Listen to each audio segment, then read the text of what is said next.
सल्यान जिल्ला त्रिवेणी गाउँपालिका 6 खारखोला टाटके पिपल निवासी मानबहादुर थापा र शारदा थापाका छोरा तथा अञ्जना केसी थापाका पति श्री युवराज थापा 3 वर्ष अगाडि रोजगारीको सिलसिलामा संयुक्त अरब इमिरेट्स दुबईमा होटल सेक्युरिटी गार्डको रूपमा कार्यरत हुनुभएको थियो। कार्यस्थलमा रहँदा एक विदेशी पाहुना गेस्ट पौडी खेल्ने क्रममा आकस्मिक रूपमा हृदयघात भई मृत्यु भएको घटनाले युवराज थापा कानुनी झमेलामा पर्नु भएको छ।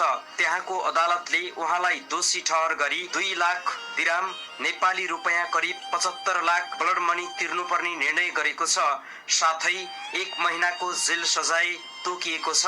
पीडित परिवारको आर्थिक अवस्था अत्यन्तै कमजोर रहेको हुँदा अदालतले तोकेको 75 लाख रुपैयाँ तिर्न असम्भव प्राय छ। यदि तोकिएको समयभित्र सो रकम जुटाउन नसकिए युवराज थापा आजीवन जेल सजाय भोग्न बाध्य हुनेछन्। यसकारण हामी सम्पूर्ण नेपाली आमा बुवा दाजुभाइ तथा दिदीबहिनीहरू सरकारी निकाय समक्ष यथासम्भव आर्थिक सहयोग गरिदिनु हुन हार्दिक अपिल गर्दछौं। तपाईको सानो सहयोगले युवराज थापाको जीवनलाई ठूलो राहत प्रदान गर्नेछ।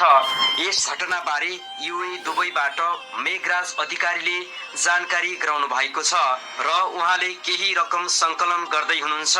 सहयोगका लागि बैंक विवरण: नाम अञ्जना केसी थापा, खाता number 040 23 0 18 42 0 040 23 0 18 42 0। Lakshmi sunrise bank limited. Mobile number 98 13 12 65 15 98 13 12 65 15। सहयोग नै मानवता हो। तपाईको सहयोगको अपेक्षा रहनेछ। सल्यानबाट लोकेन्द्र खड्का।